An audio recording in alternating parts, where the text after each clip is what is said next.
This is Bulldog Country, presented by Minnesota Power and Essentia Health. What is up? Welcome to Bulldog Country. It's our weekly half-hour installment of news, highlights, and analysis of UMD Bulldogs athletics. Our chance to give you, the fans, a bit better idea what actually goes on with these teams and these players that you see competing for UMD. Coming up in tonight's show, we have got two NCAA-bound Bulldogs teams to chat with, plus we're going to break down this weekend's action for the men's and women's hockey teams and the UMD volleyball squad, as well as talk about the football team as that squad prepares to close out its regular season this weekend. But as I said, we've got some NCAA qualifiers to talk about. We're joined now by UMD head women's soccer coach Greg King. Coach, thank you for being here again. You're welcome. Thanks for having me. I said earlier in the year when we had you on that hopefully you do well later in the year. We can have you back on. I think qualifying for the NCAA tournament counts as doing well for your program. I'm very happy to be here. Yes, thank you. And it has been a good season for us to be able to get that bid is special. Your thoughts on being able to host one half of the first part of the regional tournament, the first time that you've ever done that as a Bulldogs women's soccer program? History in our 20th season, history for us, and I think locally the first NCAA soccer matches that will be played in Duluth, and a bit surprised at that, but nonetheless, I think we've earned it, over the course of the history of our program, and then of course we've earned it this year, this season. So we're very excited about it, and it's a great position to be in. Seeing the reaction during the selection show of your girls when they saw that they were not only in the tournament, but they got to play their first game here in Duluth. What's that like as a coach, knowing all the hard work that these girls have put in? Well, it was a lot of joy, for me, a lot of pride. You always want to see your players happy, and they were extremely happy, of course. And a comical note about that is, the name goes up on the screen, and it's just complete elation. They didn't even know that they had a bye. Who do we play? You don't play anyone. We have a bye, and then it was a double, celebration. Home field advantage. We talked about the weather, I think, earlier this year, about how cold it is in Duluth, and your girls get to practice in it each and every day. But you're 9-0 at Milwaukee Stadium this year, so there's got to be some sort of advantage playing there at home. I would think that there is. The NCAA tries to reward you, I think, for that, and they want the best teams to move on. So, we think that obviously we're a very formidable team, and particularly at home. The conditions will play a factor, but I think they play a factor for all teams equally. The turf can set up pretty hard if it's cold. That's a factor, obviously, in our game with the ball. I think the weather will be fine, and I think the games will be very good.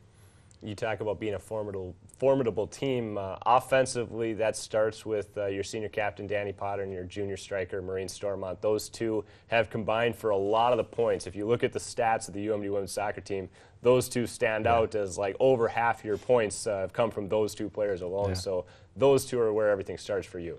Well, it's where everything starts, where everything ends. Actually, as you know, with our game, there's a lot that goes into being able to get our play and our balls to those players, and our back line has been very good. But given the provision, they've delivered, and that's exactly what you want from your strike force. In our case, we do have the two.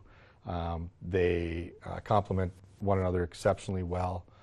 You term Stormont as a striker, and that's what she is. She's the tip of the spear. She's the finisher. Potter being the great complement, like I said, very mobile, can find her, can go and get balls to get to her, and of course she's the captain and just a great leader.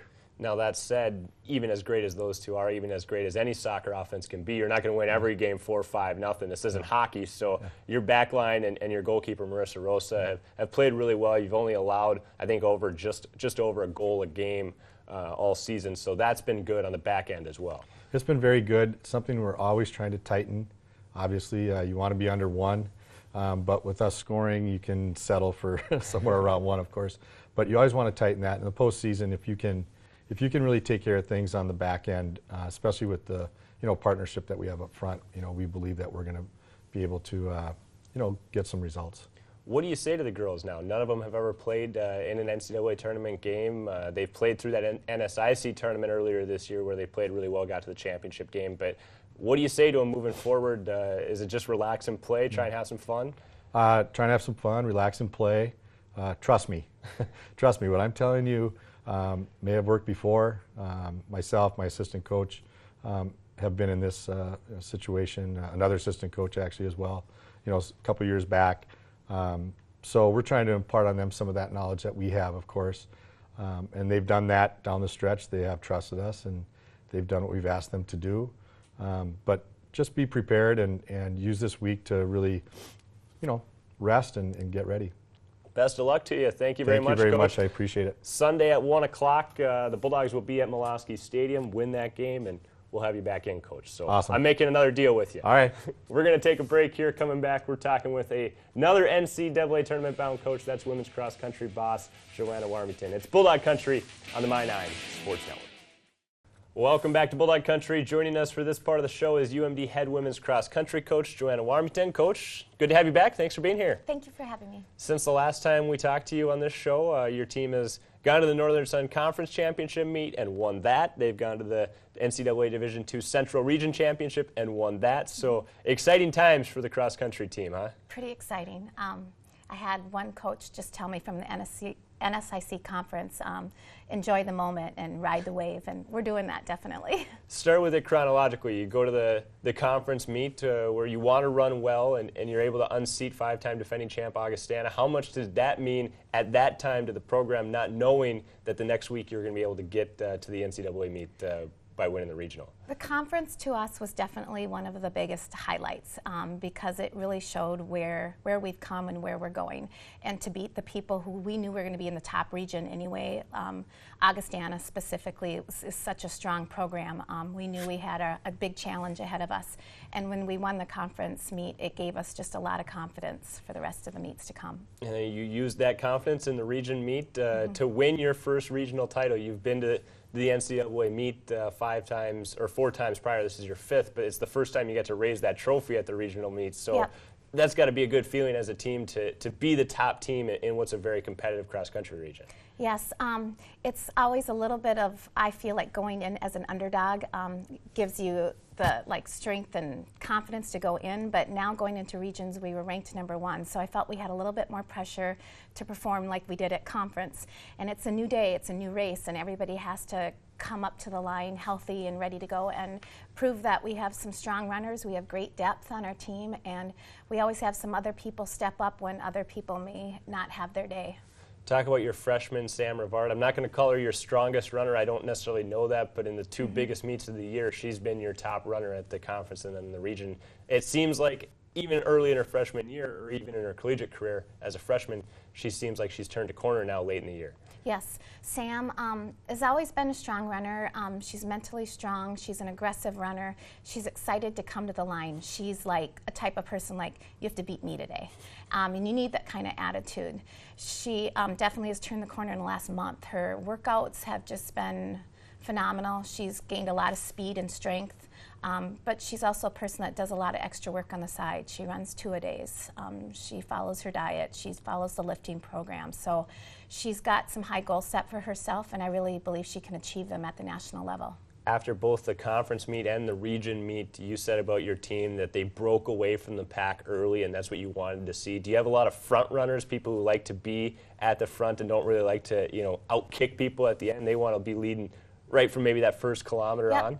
And I believe that that's what's helpful, is I have 4 runners that really like to get out and believe they can be a top runner from the beginning. And in a race, it's sometimes about mentally who can beat the other person next to you. So it gives our team a lot of confidence that we're all running together and each individual wants to do their best on the team. So now what? You're going to go out to Spokane, Washington here in about a week and run in this NCAA meet. What are your expectations? What do you say to the team as you go out and try to win a national title? That's the goal, obviously. Yes, I'm getting them pumped up. I believe at this stage the hay is in the barn, and basically we're ready to go. It's all about mental confidence and teaching them some different strategies of trying to go out and race once we know the course. We've had a couple people on the team that have been to this course before. Right now we're currently ranked 7th in the nation. On that given day, I feel we can be anywhere from 4th to 8th. So it's just kind of who shows up and what we're ready to do. We need to get out right away too. It's going to be a lot of competitors at the same amount of talent. Perfect. Well, best of luck to you. I appreciate it, and good luck in Washington. We're going to check in with you next week before you leave for Spokane. Thank you so much. Thank you, Coach. I appreciate it. We're going to take another break, but coming up next, we're going to talk hockey and volleyball for UMD. It's Bulldog Country on the My9 Sports Network. Welcome back. For UMD junior Caleb Herbert, his time here at UMD has been admittedly somewhat inconsistent, but so far this season, Herbie has been what head coach Scott Sandelin terms one of the best players on the ice. Tonight, more with the Bulldogs forward and his role in that lineup. This UMD player profile is brought to you by Mining Minnesota. Comes the Bulldogs, they got numbers. Herbert, circle, great move, scores. What a move by Herbert. Caleb Herbert arrived with a bang his freshman year at UMD. He had 14 goals and 19 assists that year to finish fourth on the team with 33 points. Now he's a junior and somewhat of a grizzled veteran for the Bulldogs. Coming back this year as an upperclassman, it feels good. You have that confidence. You can naturally be more of a leader and go into each game with that mindset that you're a leader, and it's been going good so far. I'm excited. It's been going so far this season for Herbert with a couple different line mates. Most recently, he has been paired with Justin Crandall and Kyle Osterberg. Those are two guys that bring a lot of energy to the game.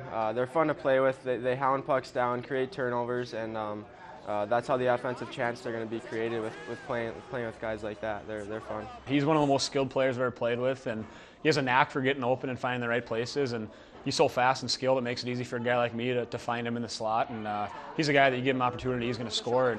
And he has done that. Herbert has 2 goals and 3 assists through 8 games this season. That's production that he and his coaches expected early in the year. His play this year certainly is much better than it was last year early in the year. He's got a lot of confidence. I think he's been one of our best players here, certainly the last 3-4 weeks. And we need him to be. He's a junior. He's a guy we count on offensively. And I feel like I found a bit more of a groove here, as opposed to last year where I was a little bit on my heels, I thought. But no, I've been playing good, getting opportunities every game, which is what I'm worried about, not necessarily points, but getting my chances, and the team's playing well, so I'm excited for the rest of the year. Herbert and that UNU men's hockey team this week stayed ranked 20th in the U.S. College Hockey Online poll despite playing no games last weekend.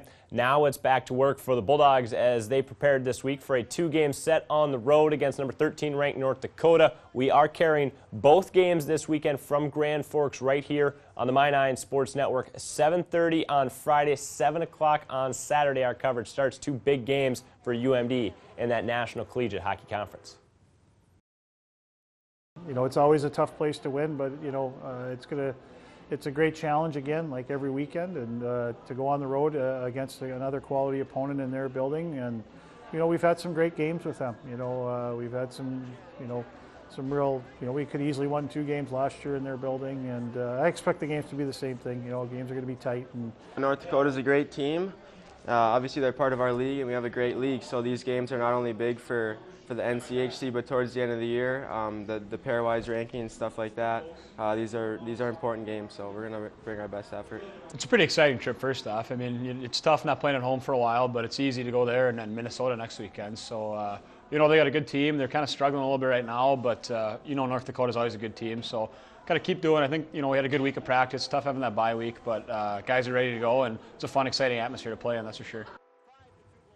Also in action this weekend will be the UMD women. They are also coming off an idle weekend with the last 2 games they've played being wins against MSU Mankato. Those games will be played Friday and Saturday afternoon in Columbus. Switching to volleyball, UMD junior libero Julie Rainey was named this week the Northern Sun Conference Defensive Player of the Week. She had 41 digs in 2 UMD wins this past weekend, putting her now just 49 shy of the all-time program record of 1,703, held currently by Cheryl Carlson. This is the 4th time this season that Rainey has garnered the NSIC weekly honor.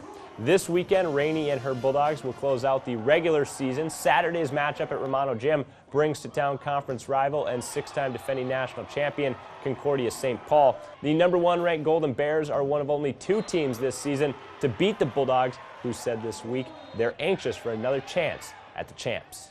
Just super excited. When we played down there, it was a great game. Unfortunately, we didn't come out on top, so just looking back to get back at them.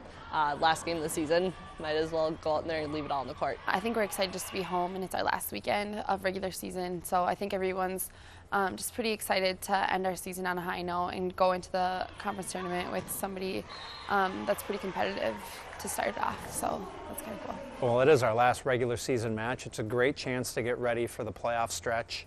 We know we've qualified for the Northern Sun playoffs. We'll be hosting a home game the next Wednesday. And we know our competition level is going to be very fierce in our conference and hopefully at the regional level if we qualify. So it's really just a great chance to play a good opponent in our home gym, hoping for a great crowd. And really we've got nothing to lose, so just go out there and play the best we can and enjoy the atmosphere and the competition. We are going to take a break here, but coming up after that, we are talking football with UMD's defensive line coach, Trey Dill. It's Bulldog Country on the My9 Sports Network.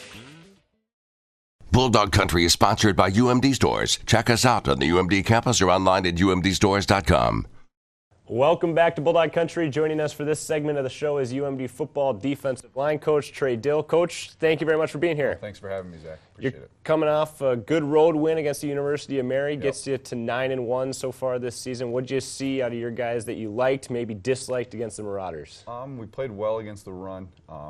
Played pretty physical at times, and did some good things against those guys to kind of set the tone for the rest of our defense. And preached it all year to make sure that we're playing physical, and we've done that. So pleased with our effort that game. Early on, could have played better in the first half, but second half we were able to come out of the locker room and made some big plays. Mentioned that you work primarily with that defensive line group. We're watching that group, I think, in the past 4 or 5 years have one of the best statistical seasons that they've had. What's been going right for your front three there? I think the biggest thing is we've stayed healthy. Over the last 2 years that I've had a chance to work with these guys, we've had the injury bug a little too much. And this year we've been beneficial that we've stayed healthy, and our guys have made some big plays for us. So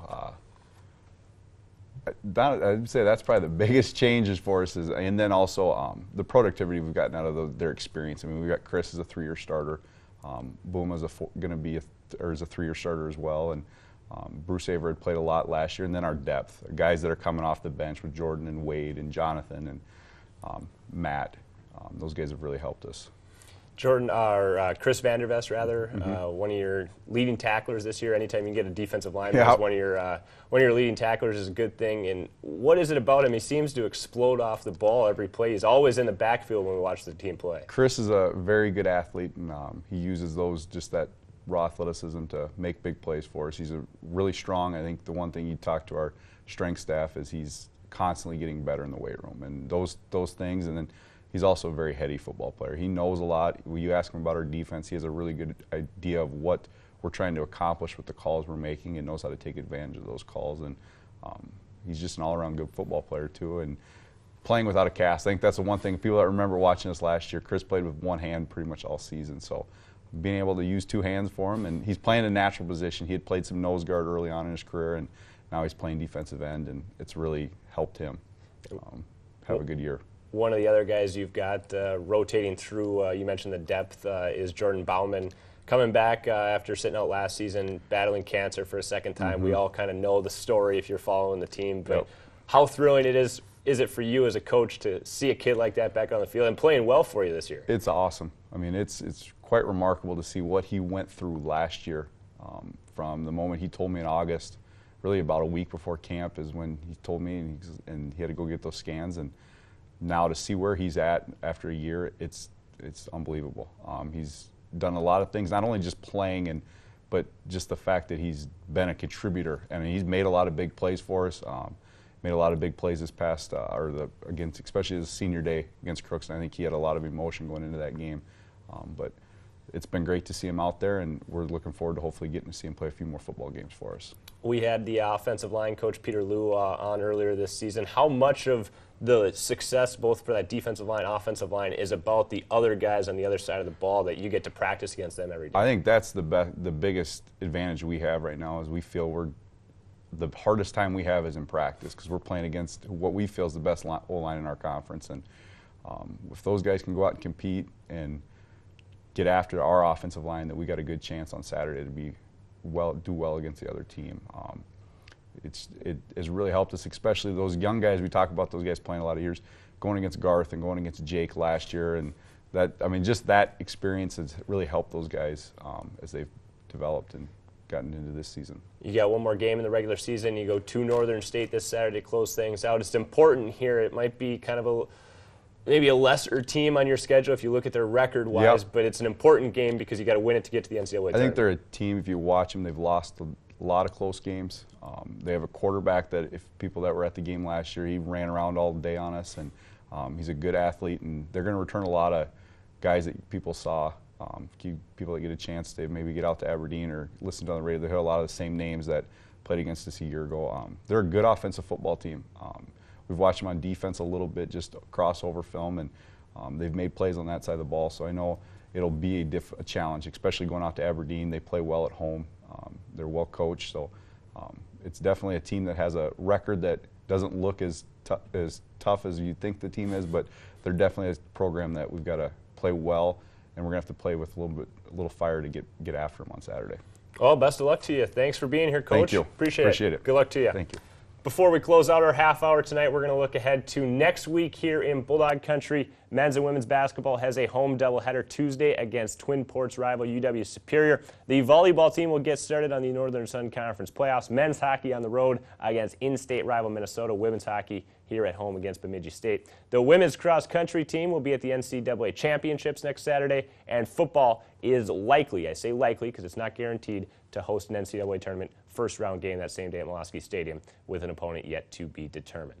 So with that, we're going to say goodbye, Bulldogs fans. Remember, you can keep up with any and all UMD news on our website, nncnow.com. We will be back same time, same place next week. Until then, I'm Zach Schneider. Thanks for watching Bulldog Country on the My9 Sports Network.